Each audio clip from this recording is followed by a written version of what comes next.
So I'm going to do a quick update on the bucket garden.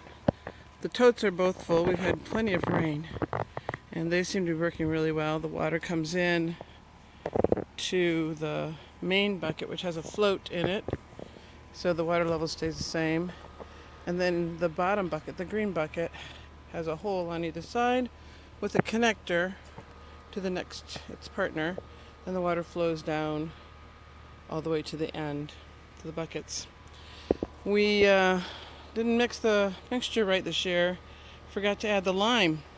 And as you can see, if you don't add lime to plants, they're quite tiny. But we're trying to fertilize them. I just added some more fertilizer today, trying to get them back on track. The peppers are just starting to come in. The plants are so tiny and pathetic. Oh, there's a pepper coming in. They're coming, but they're tiny. Apparently onions don't need as much lime, so the onions have done very well. I've got a couple of great big ones over there, yellow onions. And the radishes, I'm on my second round of radishes. I let this one go to seed. A couple years ago I had a bunch of them go to seed, so I actually have quite a few seeds. And then I put my second ones in here, so they'll start coming up. I can pick a couple of them right now.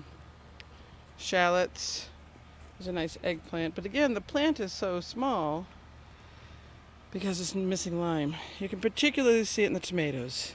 Although the tomatoes are bearing fruit, the plants themselves are embarrassingly tiny. They're having fruit, but like I said, tiny. The lettuce seems to be doing, we've gotten quite a bit of lettuce off this little lettuce bucket. Again, a tiny little pepper, some more tomatoes. There's some beets. And the eggplant, which I planted quite a bit because I have so many eggplant seeds last year. I collected lots of eggplant. This tomato back here, I think, is actually kind of cute. It's a miniature almost.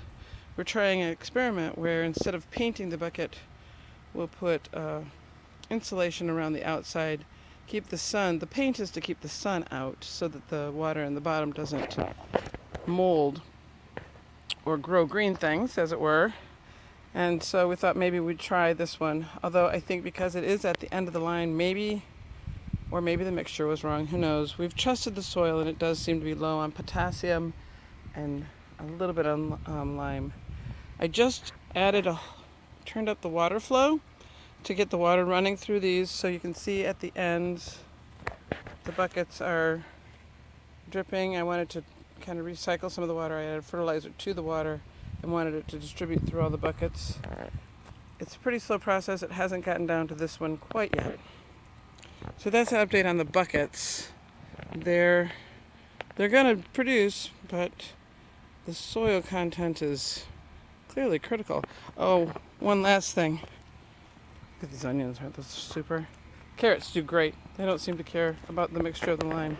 In fact, I planted second round of carrots in here. I haven't picked any yet, but the plants look good. And that's the beets and the eggplant. Alright, so that's our fabulous bucket garden. And it's first week of August, so last year it was quite a bit bigger. Lesson learned.